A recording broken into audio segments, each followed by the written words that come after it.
Hello and welcome to Astronomics. I am Ashok. In every July and August, rains play havoc in Mumbai. Disruption in services and chaos has become normal. You have experienced this in the last few weeks. A similar or rather grave situation was there about 20 years back. Yes, on 26 July 2005, when the city gasped under 944 mm of relentless rain in just 24 hours. Nothing had changed. हम नहीं बदलेंगे. They say Mumbai was built on 7 islands, but that time I discovered the 8th one, an island that walked beside me and spoke with kindness. His name was Mukund, a stranger, a savior, and quite fittingly, another name for Lord Krishna. That day I rushed out of the office early afternoon after a frantic call from my daughter saying, "Water is entering the house through the windows."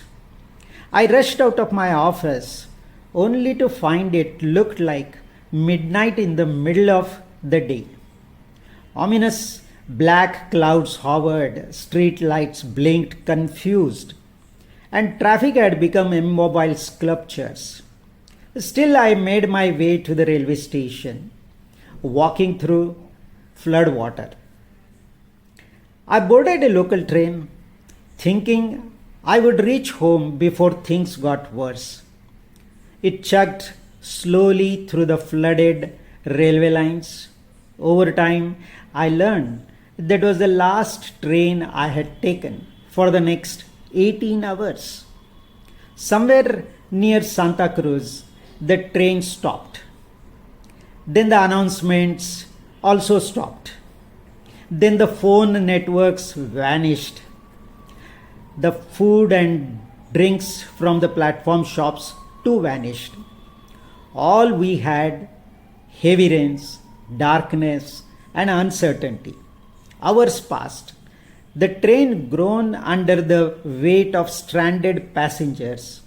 No food, no water, no toilets. By nightfall, many people had either fallen silent or started to pray. Many desperate souls continued their walk on the flooded railway lines in the stillness of the dark night.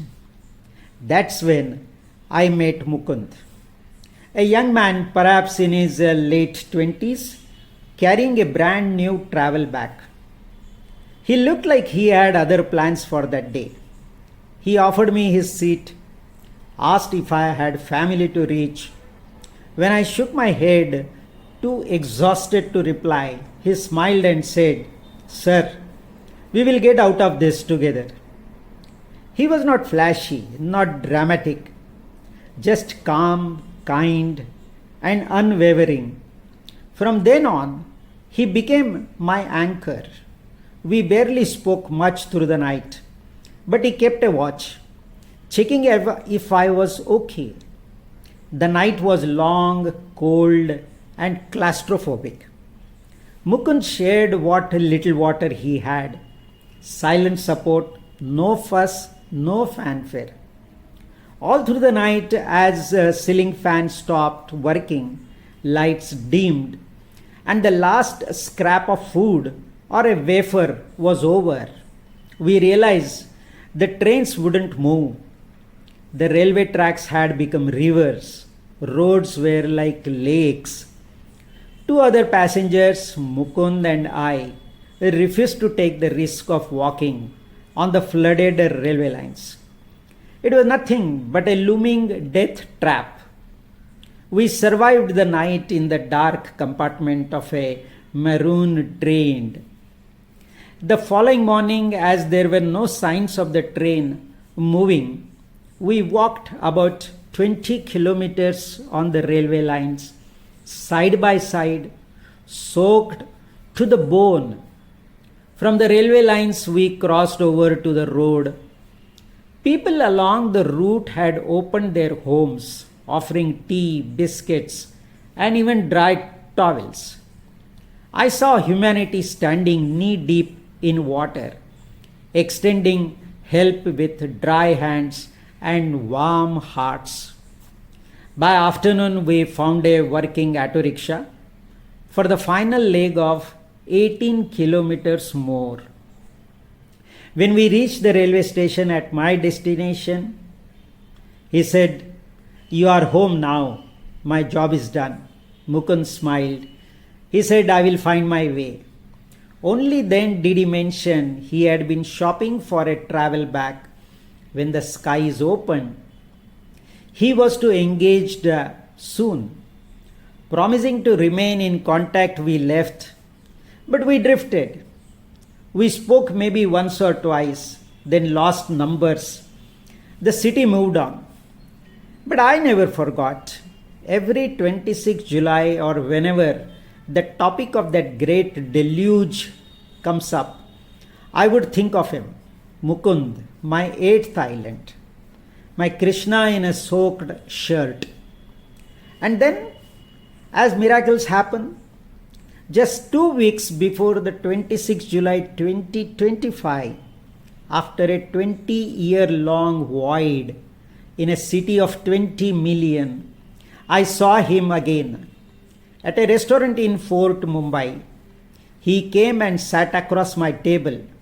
Not so older, yes, but unmistakably him. There was no words at first. We looked at each other, trying to recall if I had known this person, scratching our memories, looking at each other. We simultaneously uttered 26 July. We smiled, we nodded, and we knew the silence that held 20 years of memory, emotion, and a wet train compartment erupted. We spent some time gaining insights about each other's lives. That hand it played post that incident. After that journey, spending hours in cold rain, walking through flood water, skipping meals, Mukund fell ill, bedridden for over 6 months. His engagement got postponed, so did the marriage. Yet, all ended well. That was life. I don't know if you believe in fate or grace or divine intervention, but I do.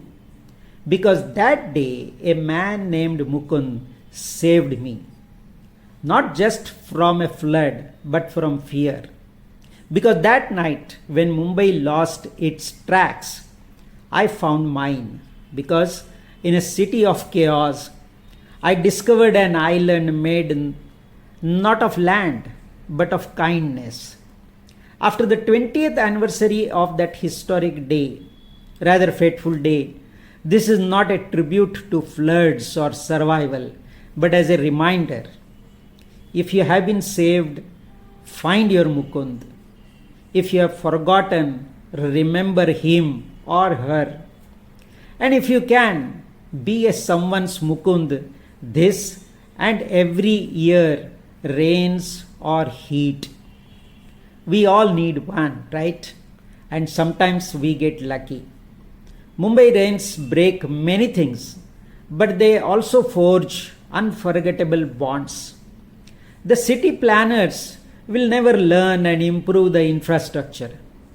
But let us improve our life, capabilities, and friendships. Cheers to that. Like this channel and episode. Thank you.